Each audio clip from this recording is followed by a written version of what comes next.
今回は100円ショップダイソーの人気商品ソーラーガーデンライトを使います。このライトは花壇に埋め込んで使用することが一般的です。昼間は日光を浴びて充電し、夜になると自動的に点灯します。100円ショップの定番商品で、その人気は絶大です。ダイソーでは、様々な価格帯のソーラーガーデンライトが取り揃えられています。価格が上がるほど、商品のデザインも豪華になります。今回使うのは、特にコストパフォーマンスに優れた100円のこれ。この100円のガーデンソーラーライトを使って、あるものを作ります。動画の最後の方では、使用上の注意点もお伝えします。まず、内寸が 21mm 以上の四角形のパーツを作ります。今回は、留め継ぎにしたいので、45度の角度でパーツをカットします。高さはお好みで調整可能ですが、ここでは 18mm でカットします。4枚のパーツを作り、片方を45度でカットします。すべてのパーツが同じ寸法になるように、ストッパーを切り出す寸法に合わせ、45度でカットします。ロックノブがしっかりと締め付けられていなかったため、角度が正確に45度でカットされていない可能性があります。確認も兼ねて、留め板削り台を使用します。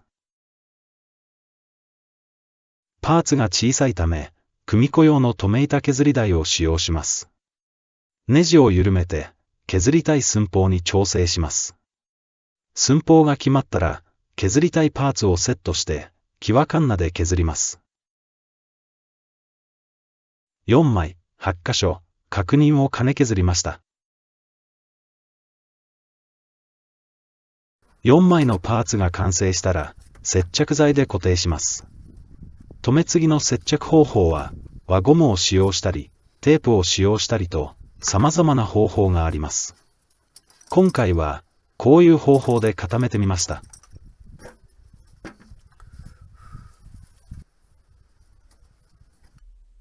最後に、厚さ 3mm の板に 20mm の穴を開け、留め継ぎで作ったパーツの寸法で切り出します。これを先ほど作ったパーツにかぶせます。留め継ぎの角度を見せるデザインの場合は、蓋をする必要はありません。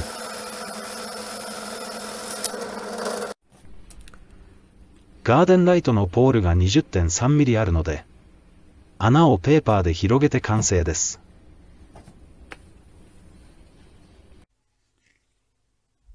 次のパーツを作成します。板の厚さは自由ですが、今回は 6mm と 18mm の板を使用します。6mm の板に 50mm の穴を開けます。50mm のサイズがないので、52mm のホールソーを使用しました。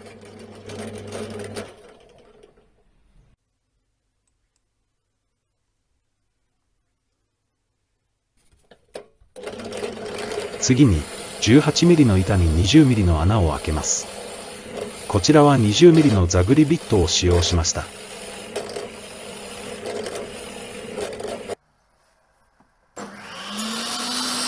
穴を開けたら各パーツを 62mm くらいに切り出します。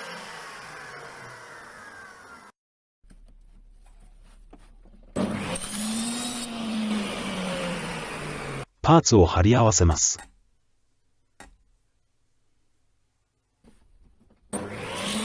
接着剤が乾燥したら 60mm にカット。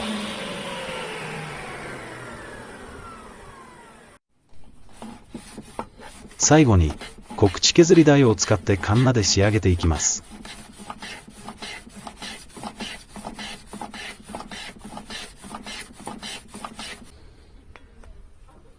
スコヤで直角を確認します。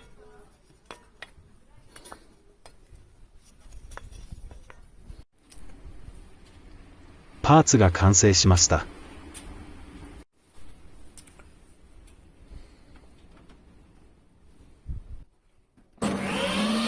最後のパーツを作成します。10mm の角棒を使用します。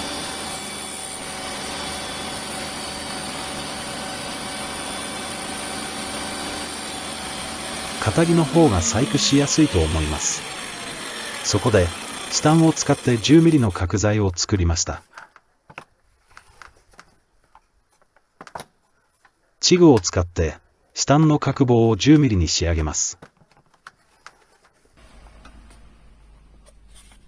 角棒を十字合書きに加工します。加工するのに、カーフメーカーを使います。最初に、テーブルソーの刃を材の半分にセットします。そして、カーフメーカーに材を挟んでいた圧をセットします。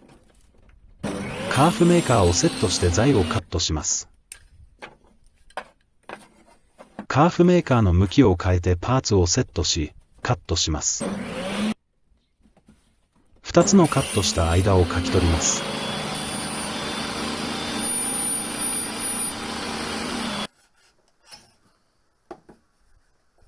合書きの部分に塗った接着剤が乾燥したら、カンナで削っていきます。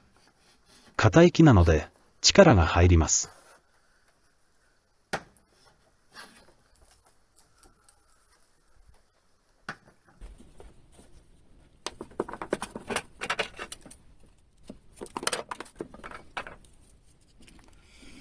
パーツに両面テープを貼り、直角にセットした差し金に貼り付け、仕上がり寸法でカットします。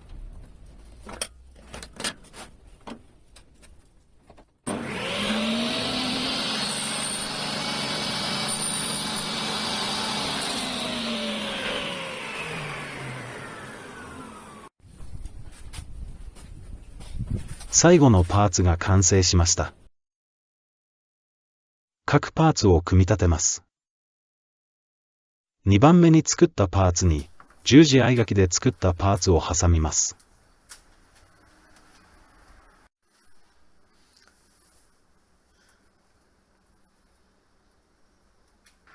接着剤が乾燥したら、1番目に作ったパーツを貼り付けます。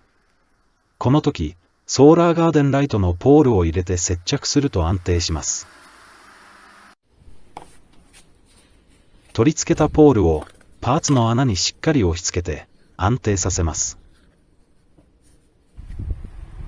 パーツにかけた箇所があるので、コクソで補修します。ご飯粒の代わりに大和のりを使います。木の粉はフーブルソーで出た木くずをふるいにかけ、細かい粉にしていろいろな色をストックしています。大和のりに木の粉を混ぜ練り合わせ、その後、接着剤を混ぜて練り合わせます。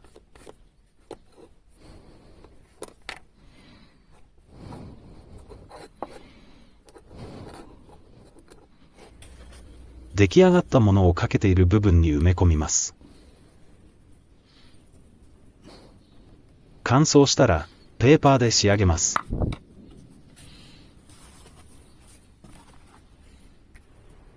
これで、電気代ゼロのリーズナブルな常夜灯が完成しました。使い方は非常にシンプルです。まず、スイッチをオンにして、昼間は十分に日光を浴びせます。スイッチはソーラー部分の後ろにあります。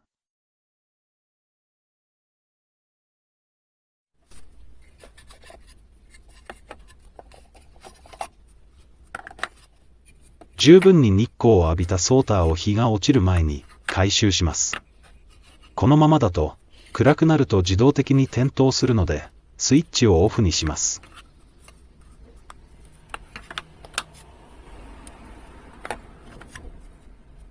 就寝前にスイッチを入れます。季節によりますが、夜10時頃点灯すると次の日の朝5時から6時頃までしっかりと働いてくれます。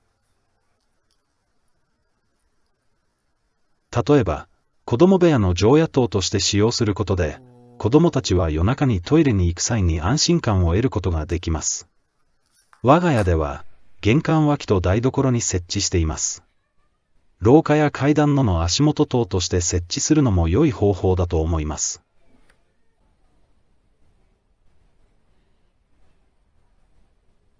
想像力次第で、用途は無限です。ぜひ、自分だけのオリジナルな使い方を見つけてみてください。注意点として、電球部分が曲がると明るさが弱くなることがあります。その時は、電球部分を直してあげると明るくなります。ただし、力を入れすぎないように注意してください。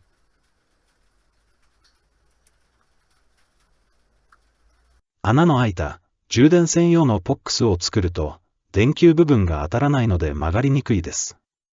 これで、ソーラー6個セットできます。乾電池は、よりパワフルなものに交換可能です。裏側はネジ2本で固定されているだけなので、これを外して開けると、乾電池を取り替えられます。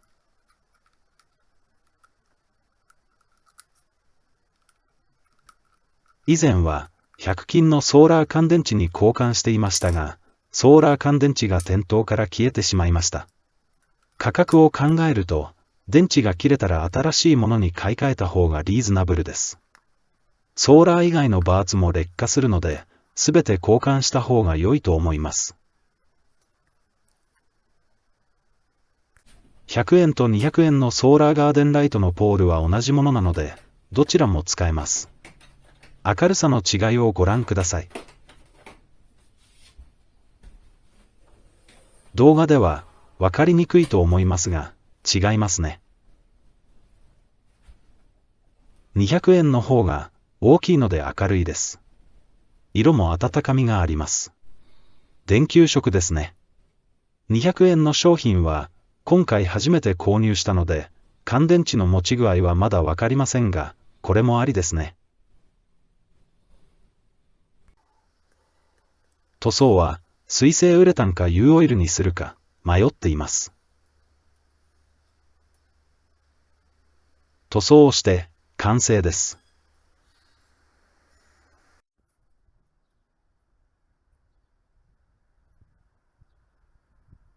庭を眺めると、紫のデルフィニウムと白いニゲラが風に揺れています。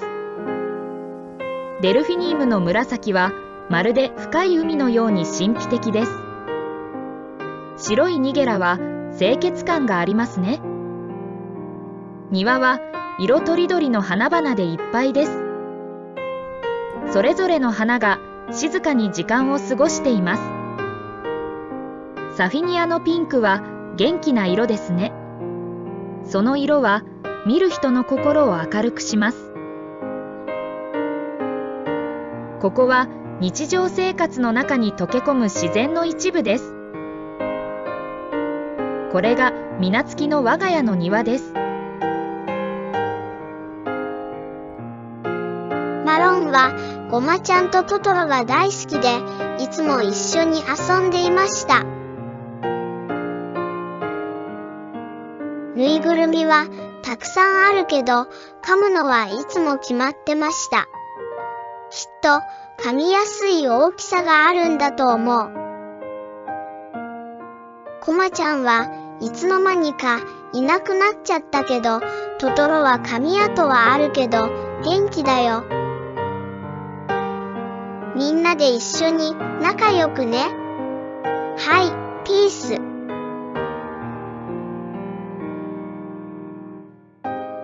最後までご視聴いただきありがとうございました。チャンネル登録もよろしくお願いします。いいねボタンも押していただくと制作の励みになります。よろしくお願いします。